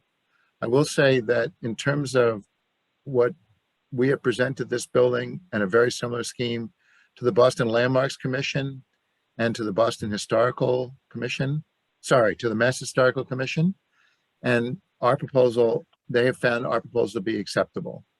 And we are adding considerable glazing, but the outside of the building, as you probably know, has a detail where there's a large obvious place where you might cut windows, and they have found that to be acceptable.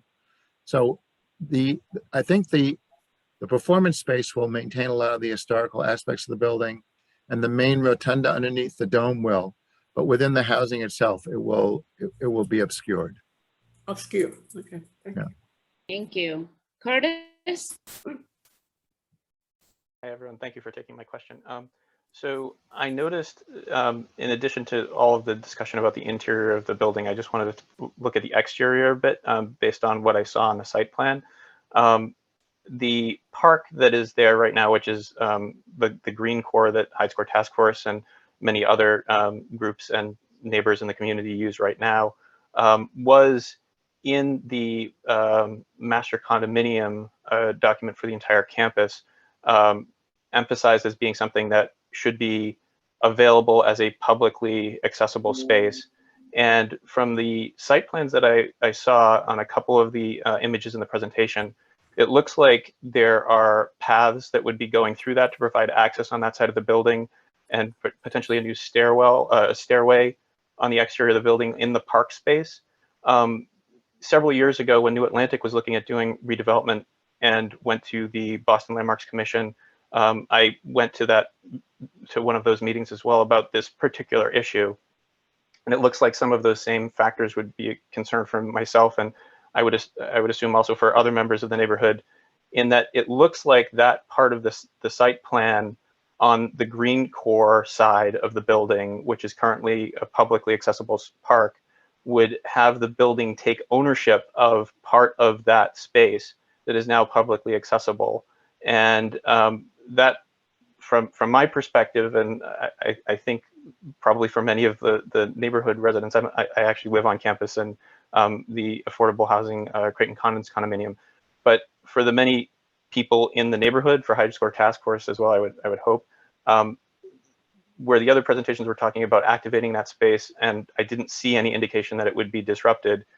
I'm wondering, from the perspective of the developers here, and also Mr. Elton, it looks like that would be changed to be owned more by the building and have pathways for access to the building. I'm wondering if there would be a possibility of changing that to preserve more continuity in the green space so that it could be a more flexible space as it is now, with the advantages of having additional activation through the redevelopment of the building, but being accessible for events and things like that.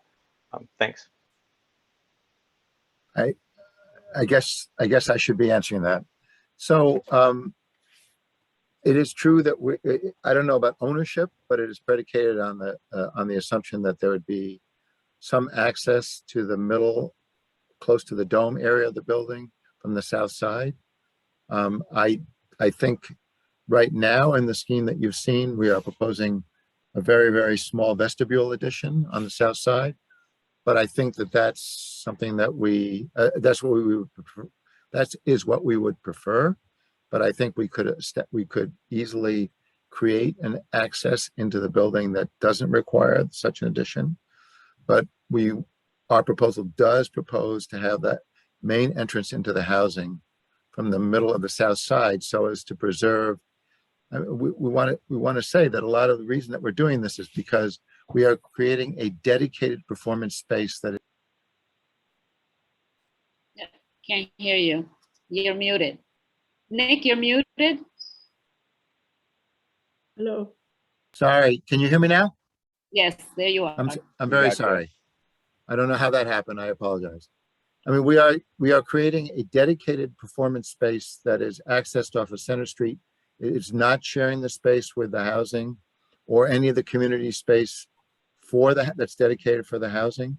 And we are trying to create a separate entrance into the housing on the south side of the dome space,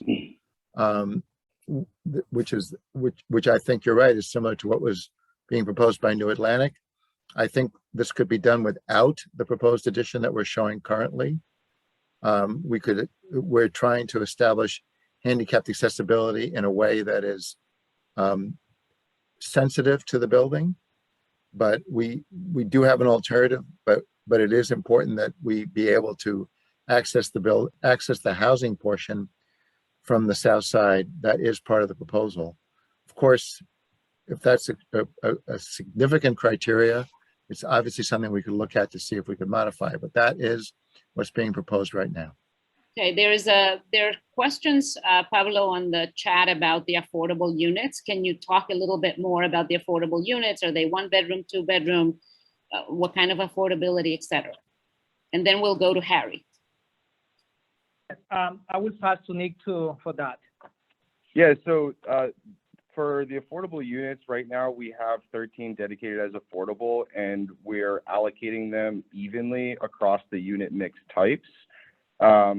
So as evenly as possible, so that way that there are options for affordable units.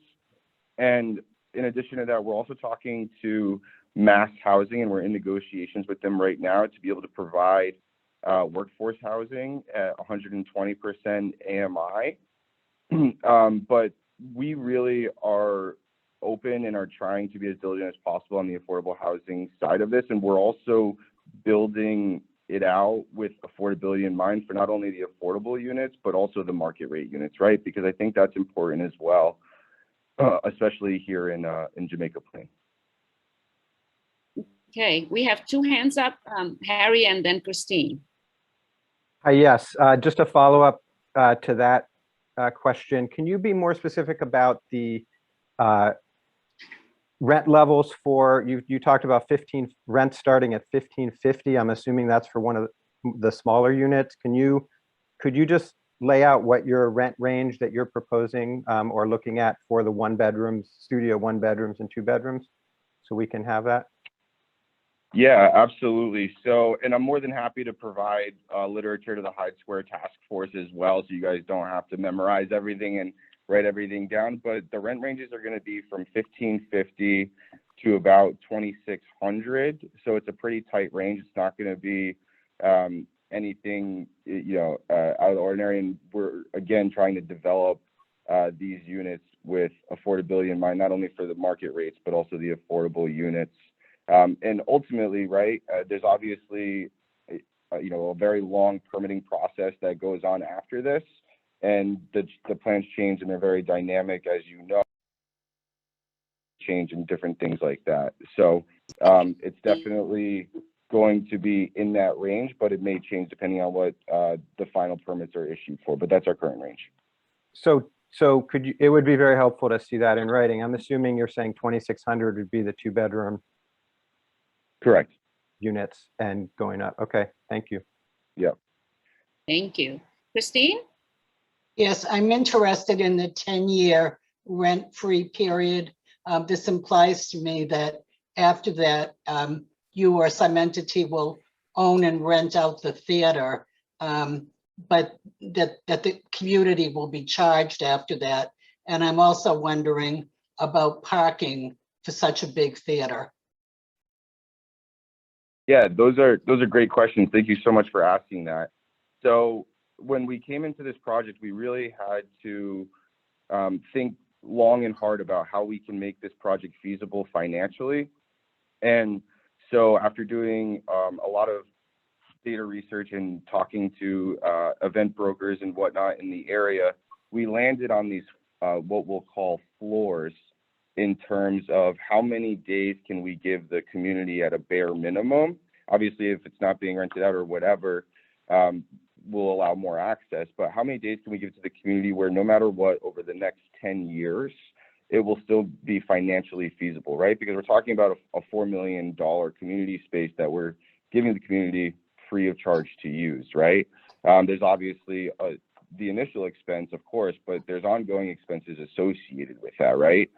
So we came up with a number of 46 days per year for free use by the community, with the ability to book 12 months out with priority scheduling. So if the Hyde Square Task Force, if you look at their calendar right now, they have a pretty good idea of what's going on over the next 12 months, right? They would be able to say, hey, we want the space for these days, these times, and we would block it off so that way nobody else would be able to rent this space. Now, let's say they needed days in addition to the 46 days, right? For the first 2 years, we're giving unlimited access, so that way they can use it as much as they want as we build the brand of the space itself. And then after that, it would be discounted at 50% of whatever the market rate would be after the 10 years. And so you would then book whatever you wanted to for the rest of the time, and you would collect the revenue for the theater. Correct. And a portion of that revenue would be donated to nonprofits and to help support the events that would be hosted during the free days as well. Okay, thank you. And then you had a question on parking. I Yes. just wanted to make sure I addressed that as well. So unlike some other proposals, we aren't actually modifying the parking lot at all. And there are 42 parking spaces available today. But during the times of events, what we had planned on doing was incorporating different third-party vendors to help coordinate parking, so that way it doesn't become a mess, right? We think that's really important, and especially on Center Street where it gets very busy. During events, it's going to be important to have some sort of a valet or concierge type service to help facilitate that from a logistical standpoint, and that's going to be provided as well. Thank you. Thank you. Anyone else have a question? There are questions in the chat, Pablo and team. Take a look, and if you answer, then everybody gets to know the answers. Are there any other questions? I have a question. Ken, go ahead. Yes, Nick, when Primrose gave their presentation, they showed a lot of large preservation projects they've done around the country and with a similar or larger scope. I'm wondering, it seems that you and Pablo are the principals here. Can you point us to any major projects you've done that have a similar scope as this particular project? Yeah, so that's a great question. So I can speak for myself. I've been involved on multiple 200+ unit readaptive use projects in and around New England, but also in other parts of the country in a consultative and development capacity. We didn't want to go too deep into our full team, but I'll let Nick Elton talk about his own track record and Pablo his. but one of our funding partners, Raj Tekchandani, has done about 5,000 units throughout the country. A lot of them have been adaptive reuse or large-scale rehabilitative commercial projects. And then Mike Ruh, who is our acting CFO, it has done just over 500,000 square feet in adaptive reuse projects as well, primarily in New England, but also in some southern parts of the United States. I'll let Pablo tell you a little bit about his track record, and then Nick Elton. When you said our CEO, which entity were you referring to when you said our CEO? Michael Ruh would be our acting CFO on an entity that would be created specifically for this project once we are selected. So there's not an entity yet? Not for this project specifically, no. Okay. Yeah, hi. Yeah, a little bit about me, about if we've done any project like that. Yeah, most of our projects are in Boston, which can be verified. I have like over 20 years experience working in construction. We have done multiple multi-unit projects, and to be honest, specific like this project not, but I have done, at least I speak to me, like schools converted in apartments, things like that we did. And I can talk for Nick because I'm gonna pass to him in a couple minutes, and he will tell you, I think, as far as I know, he done a lot about these projects. Nick, so I will pass to you so you can. Quickly, because we have one last question. Quickly, Nick. Oh, hello. Okay, so I just want to say that Elton Hampton has done other church rehabs. Probably many of you know the Jorge Hernandez Cultural Center, which unfortunately was recently removed. But that was a church into a very similar performance space for IVA, Inclusions Burocuras Inacción. But we have done probably 50 projects that have been on the register as adaptive reuses. I'm going to take the last question from Pat. Okay, I did have my hand Thank up. you for waiting, Pat. Thank you. That answer took a long time. Okay. It's actually two pieces. I don't know what the affordability breakdown is in terms of what percentage of AMI, and I have to say, I think many of us have a big fear that despite the best intentions, sometimes you can't get the money. And from looking at Pablo online, it doesn't look like you've done really big projects like this. And can you please give us some assurance that at some point this wouldn't fall apart financially? Two parts. Yeah, definitely. Affordability and financial support. Yeah, definitely. We have several different funding partners. Our main funding partner is Raj Tekchandani, and he is out of Smart Capital Management, which is right here in Boston.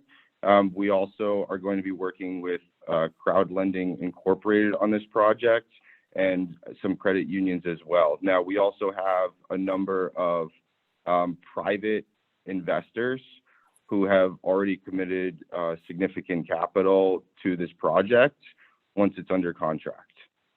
If you'd like, we can provide reference letters and things like that if it makes you feel better. But the difference between us and, let's say, a large corporation is we aren't a billion-dollar company, right? We aren't this huge conglomerate, right?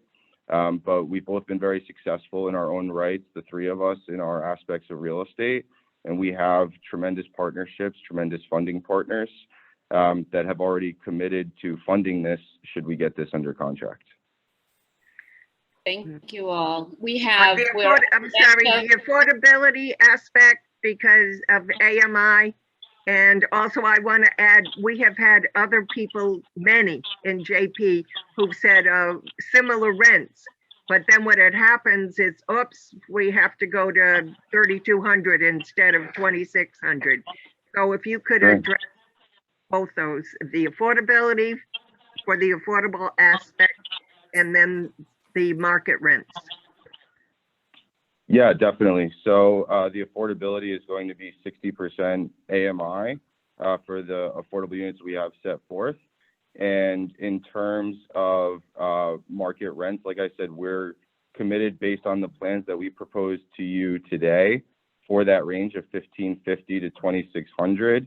Unfortunately, in real estate, I'm sorry you've experienced this so much, but things do change over time, especially here in Boston with the housing crisis. But we're very passionate about this, and we both have extremely strong ties to the community, and we want to make sure that we aren't those people. We don't want to say one thing and do another. We've always followed our word. We're two very local guys. You're looking at the two people right now who are going to be doing this project. You're not looking at staff. You're not looking at, you know, a junior or anything else. You're looking at it, right? We are here. We are present, and we hear you and everyone else's voices, and we're committed to what we're promising. Thank you. Thank you, Pat. Thank you, Pablo. It's 12 o'clock. We've actually used our time very wisely, but we've gone a little bit over. We do have about 5 minutes before I turn it back to Selena to close us out. If there are any lingering questions, concerns, anyone who didn't get a chance to speak at all throughout the morning that has a burning question, this is your opportunity. Anyone? This is Janet. Janet, come on.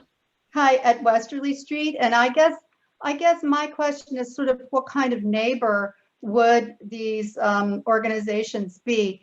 And it's concretized in the problem of rats. So right now in Hyde Square and here next to this property as it's empty, we have rats like, you know, walking to doctor's appointments or something down the street in the middle of the day. And they just seem to be more and more rats. So I would like to know, and every time there's been construction, like when they did the loft apartments, we have rats like crazy. I just want to know how can, you know, what are the systems in place for like 4 years from now in terms of being a neighbor to not add to this problem? And also when you construct such a building, will you be careful? I assume so. I assume there are modern ways to keep them out of, you know, taking advantage of a building. So both the process and the product. Thanks. And that's for all the 3 developers. So who wants to take it first? Ryan, go ahead. Sure, yeah. Hi, Janet. Thanks for the question. So Penrose, we're unique in that we are a build and hold developer. We are not a build and sell developer. So we make commitments to the communities that we go into, and those are codified in the agreements that we sign in the tax credit process that we use to finance these deals. So we are committed to being a neighbor here for usually 40, 50 years or more. And the way the tax credits work, you actually earn them over years. You don't get them all at once. So we have an interest in, and the investors that help fund the deal have an interest in making sure that the building looks as good, works as well on day 1 of year 1 as it does on day 365 of year 15 or 20. So because we have our own management company, because we have our own supportive services, they are on the ground every day, full-time staff, that are, their entire job is managing and making sure that the property looks good, is a great neighbor. And, you know, that's a level of commitment we're really proud that we make.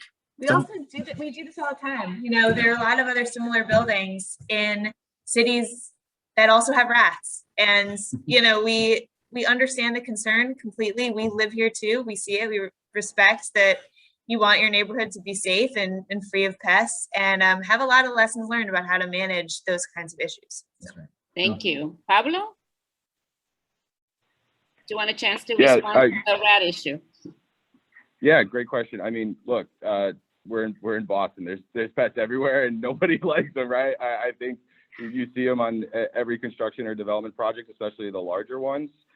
We work with a local pest control company who offers management programs. They're about, I think, 1.5 miles from here, B&B Pest Control. They're great, they're locals. We try to use as many local vendors as possible. We've used them on almost all of our projects.